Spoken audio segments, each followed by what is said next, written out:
Inti kemuliaan seseorang itu terletak pada jiwanya yang tenang. Itu lahir dari adanya keimanan yang kuat dalam jiwanya. Di antara rukun iman itu adalah iman kepada hari akhir. Kiamat itu pasti terjadi. Di hari itulah semua manusia sama, ukurannya hanya amalnya. Tetapi informasi tentang kiamat ini bagi orang-orang kafir justru jadi olok-olokan. Oleh karena itu Allah Subhanahu wa taala terus mengingatkan kepada manusia tentang kiamat ini, menjelaskan sejelas-jelasnya sehingga ketika terjadi nanti Allah tidak disalahkan. Karena kalau sudah terjadi, ya tidak ada siaran ulang. Penjelasan tentang kiamat ini digambarkan dengan logis dan sangat mudah dipahami, sehingga tidak perlu ilmu khusus untuk memahaminya, kecuali jika hatinya sudah kotor dan tertutup dari cahaya kebenaran Al-Quran ini.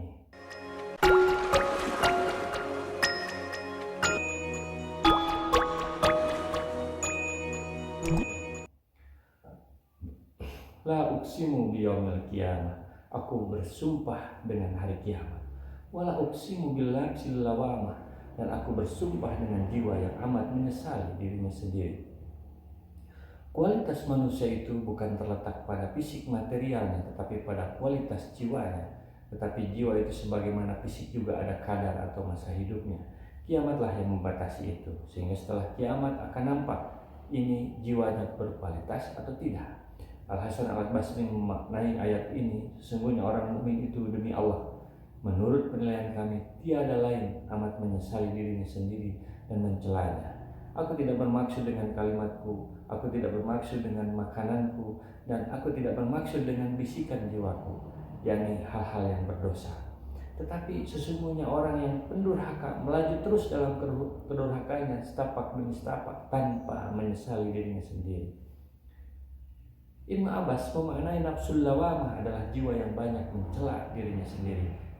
Mujahid memaknainya ialah jiwa yang menyesali apa yang telah silam kemudian mencelanya. Ibnu Jarir mengatakan bahwa semua pendapat di atas saling berdekatan pengertiannya, tetapi yang lebih mirip dengan makna lahiriah ayat ialah jiwa yang amat menyesali dirinya atau perbuatan baik dan buruknya dan menyesali yang telah silam. Orang beriman saja menyesal karena merasa kurang timbangan amalnya. Seperti seorang petugas yang pensiun dari tugasnya, dia berkata, seandainya aku dulu melakukan ini itu, tentu tidak menyesali seperti sekarang. Apalagi orang yang tidak percaya kepada akhirat. Jika saja penyakit jantung masih berlaku, mungkin saat itu ia mati berkali-kali karena stroke dan menyesal atas ketidakpercayaannya. Karena ketidakpercayaan mereka kepada kiamat itu sebenarnya tidak berdasar sama sekali. Mereka hanya mengira-ngira. Ayasabul insanu ala nazbahi dhoma. Apakah manusia mengira bahwa kami tidak akan mengumpulkan kembali tulang belulangnya? Bala qadirina ala nusawwiya banana. Bukan demikian. Sebenarnya kami berkuasa menyusun kembali jari jemarinya dengan sempurna. Apakah manusia mengira bahwa kami tidak akan mengumpulkan kembali tulang belulangnya? Bukan demikian. Sebenarnya kami akan mengumpulkannya kembali, dan kami mampu untuk menyusun kembali jari jemarinya.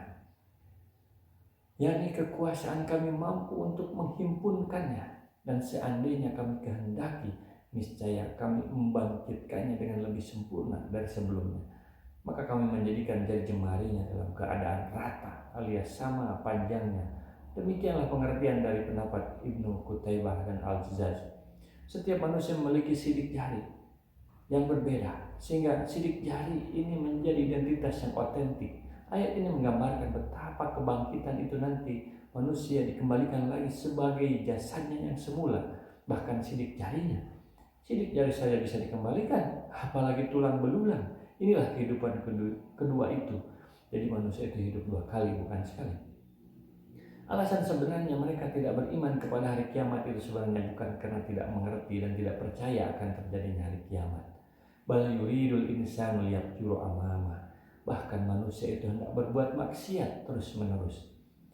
Sebenarnya manusia tidak percaya pada hari kiamat. Salah satu alasannya karena ia ingin bebas berbuat maksiat. Mereka tidak ingin dikekang oleh aturan yang mengharuskannya ini dan itu yang menurutnya sangat berat. Mereka ingin mengikuti seluruh keinginan nafsunya, meski itu melanggar ketentuan Allah.